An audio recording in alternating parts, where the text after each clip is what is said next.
Good morning, everyone. So, this is my little ridiculous rant of the day.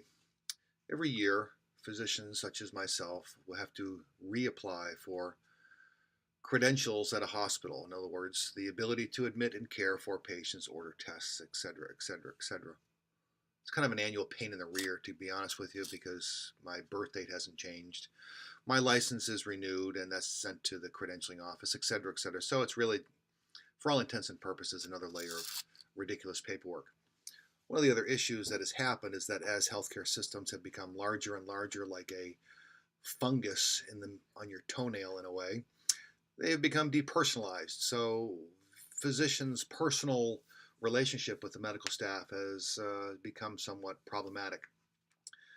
And also, as these hospital systems have grown, they've outsourced things. So the situation I want to bring up today is with a credentialing process for a local healthcare institution, which has outsourced it to some entity, Lord knows where.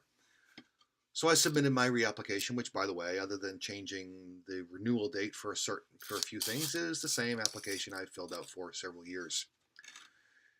And in addition to being a family physician, I've done emergency medicine for nearly 20 years and have taken care of a variety of people who come walking in with their appendix hanging out, bones sticking through their body, barely breathing, nails, 2x4s nailed to their foot, etc., etc. But now I'm being asked to provide a case log of all of those patients to prove that I am competent to take care of those patients, including proving my competence in providing emergency intubation for those that are having difficulty breathing, heart attack, etc., etc., etc. Well, to be honest with you, I don't keep those case logs because, frankly, I don't give a crap. Okay, patient comes in, I take care of them. I keep my skills up. I keep my certifications up.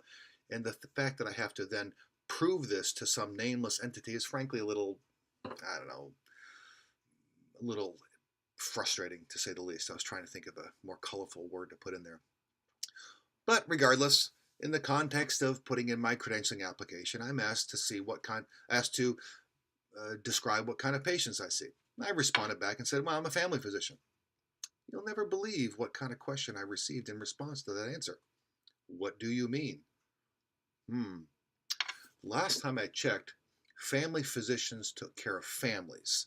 So that might be a good place to start. And families generally include parents and their kids. Kind of common sense, wouldn't you say? But apparently I need to define what family physician means. Now, there are some family physicians who call themselves family physicians, but they only care for a certain subset of the population. That's certainly their purview. They develop a particular area of interest or specialty, but those folks typically say, I'm a family physician, but I geriatrics, for example, or I focus on sports medicine, or I focus on something else.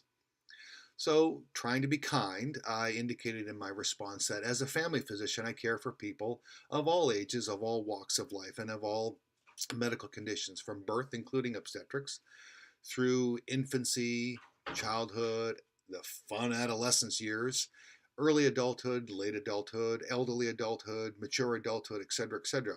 Now I'm just waiting to see what kind of question is asked next. Have a great day, folks.